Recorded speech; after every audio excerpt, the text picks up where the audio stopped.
venhamos a ser, até que venhamos a chegar na estatura de Cristo. Ou julgai vós, ou julgo eu já ter alcançado. Será que nós julgamos já ter alcançado? Será que nós julgamos já ter tomado posse da nossa herança, que é o Senhor, da varonilidade, a estatura de varões perfeitos?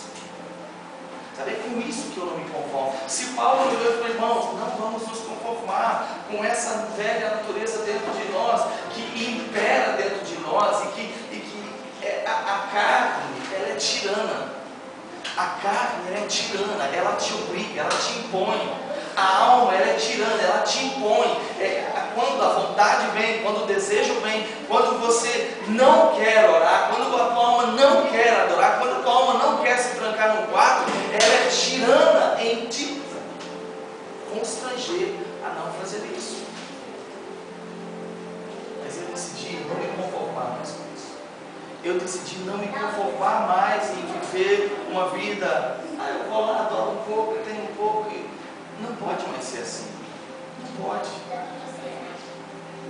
É preciso que alguém dê um grito de rompimento. É preciso pessoas começarem a gritar e dizer, não, eu não vou mais viver assim. Não, eu não quero mais viver assim. Espírito Santo, você está comigo o tempo todo. E eu não posso mais causar isso a você. É chegar no momento onde começará a ser uma questão de honra, de vida ou morte.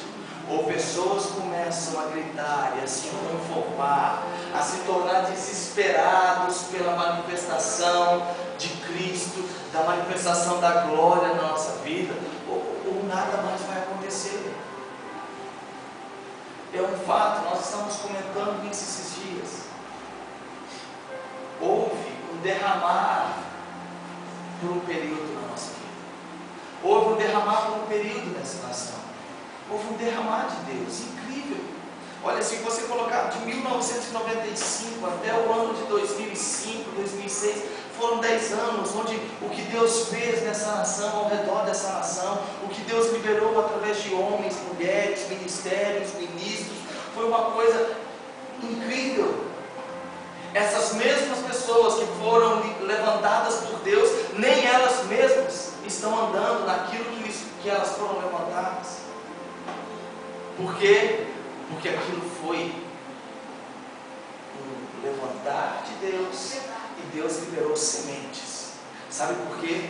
Porque agora é um tempo onde o mundo espiritual ele é dotado de estações, e nós estamos vivendo uma estação de estio. É como que um inverno, onde para você ter a glória de Deus, você encontrar a presença de Deus, é preciso um esforço um pouco maior. Mas é exatamente esse o ponto que separa homens de meninos, porque aqueles que eles de fato eles sentiram aquela glória, sentiram aquela graça. Quem aqui já não foi tocado por Deus de uma maneira que você ficou simplesmente desarmado? Quem aqui não foi tocado por Deus de uma maneira que simplesmente é inexplicável o que aconteceu? Agora a questão é, o que nós temos feito com isso dia após dia? Porque é um tempo onde as coisas não são fáceis, não está tudo favorável, mas é um tempo onde os valentes permanecem na presença. O Senhor veio e falou com Elias e disse: Elias, vai para o deserto e fica lá. E ele foi para o deserto e ficou lá, e comia da água do rio, bebia do rio e comia da comida que os corvos vinham trazer para ele. Foi um tempo difícil, foi mais de 3 anos naquela condição, vivendo naquela condição, naquela precariedade, mas era um tempo onde Deus estava movendo na vida de Elias. Esse é o tempo onde Deus está movendo em nós. A questão não era Israel, Acabe, a hora de Acabe iria chegar, a hora dele iria chegar, a questão era lidar com Elias. E se Deus não tira aqueles 3 anos para lidar com Elias, naquela aflição que sobreveio sobre a vida dele após ele liberar, ele orar e o fogo descer e ele ia executar os profetas de Baal, ele caiu em uma profunda depressão. E se não fosse aqueles 3 anos de Deus ministrando no coração de Eliseu, ele não teria suportado aquele momento e poderia até ter tirado a própria vida.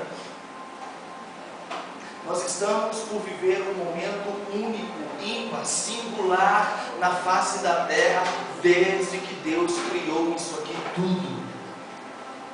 E eu me considero privilegiado de fazer parte disso, e Deus está tratando conosco, pessoalmente, dentro de cada um de nós. Por isso que nesse momento, as aflições, as angústias, quando eu sempre ouvi falar isso, quando alguém separa um momento para jejuar, a alma aflora de uma forma que as nossas deformidades, elas vêm à tona. Então a pessoa está jejuando e aquilo, os defeitos delas, as deformidades que existem em sua alma, elas afloram. Então as pessoas às vezes não sabem lidar com isso, mas é um momento onde Deus está lutando com aquilo que está dentro de nós.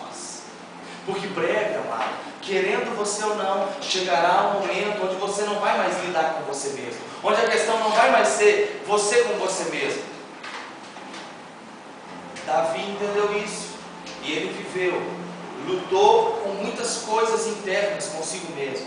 E eu sempre digo isso, quando ele derrubou e derrotou aquele leão, quando ele derrotou aquele urso, era uma condição muito mais pessoal dentro de Davi, representa algo pessoal e não algo externo.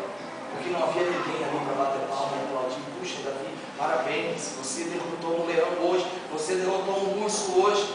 E se ele falasse para o pai dele, ia achar que ele era um mentiroso. Mas chegou um dia em que aquele rapaz levantou pela manhã, o seu pai disse: vá até o acampamento, leva comida para os seus irmãos. Quando ele chegou lá, havia um gigante e estava afrontando as fileiras de Deus. E quando Davi ouviu aquilo, ele se encheu de uma indignação e ele disse: quem é esse incircunciso para afrontar os exércitos do Deus vivo?